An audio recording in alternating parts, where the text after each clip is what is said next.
The E-flite Viper is one sweet jet, but I've discovered a weakness. As many know, there's a weak spot on the wing, right here. And it doesn't take long to find it because it's kind of tricky to land and you end up cracking the wing, but I'm going to show you how to fix it. Check it out. Oh, come on!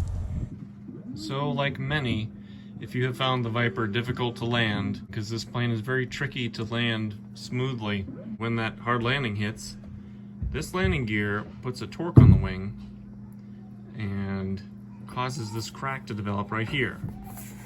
And I watched another repair video, which was great, on how to fix it. I just made my own method here based on what some other colleagues said, but you can see this crack.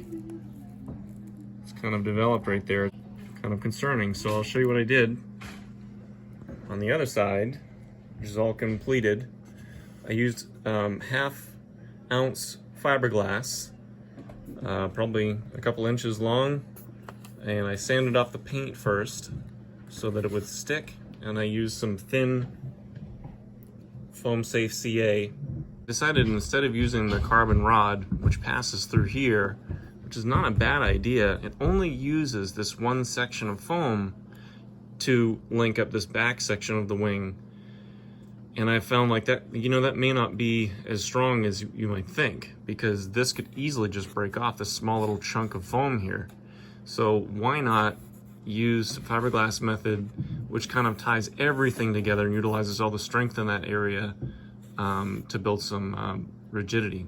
One more reminder here too, the reason why I'm taking the paint off is because obviously this paint is not very well adhered to the foam, and you wouldn't want to go implementing some sort of repair that glues only to the paint, because it wouldn't end up being that strong, end up just peeling the paint off the next hard landing. So I wanted to make sure that you guys understood this is important, an important step. Get the paint off, and that way we have something that this glue can really stick to. I'm not very concerned with the appearance of my wheel wells. They're going to be dirty in no time, so that we have a little fiberglass in there, who cares? And of course you could still paint over it if you've got an airbrush or whatever have you. Here we have the ultralight sort of fiberglass material I have here. It's very, very thin, very easy to work with, and you can kind of shape it. If you've never worked with fiberglass before, it's very easy to kind of mold to the shape that we're going to be pressing it into. So again, this is something like half-ounce fiberglass. All right, so I got my piece of fiberglass here cut out to fit this area.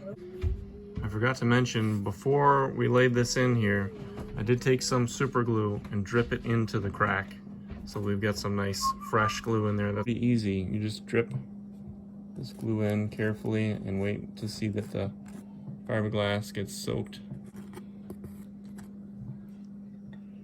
And I think I'm gonna let that dry. Also, this doesn't take up any space in the wheel well either. That's not gonna interfere with the gear in any way, which is great. So let me know if you found this helpful. It should help your plane be a little bit more strong. Hit like and subscribe and all that YouTube stuff. Thanks for watching.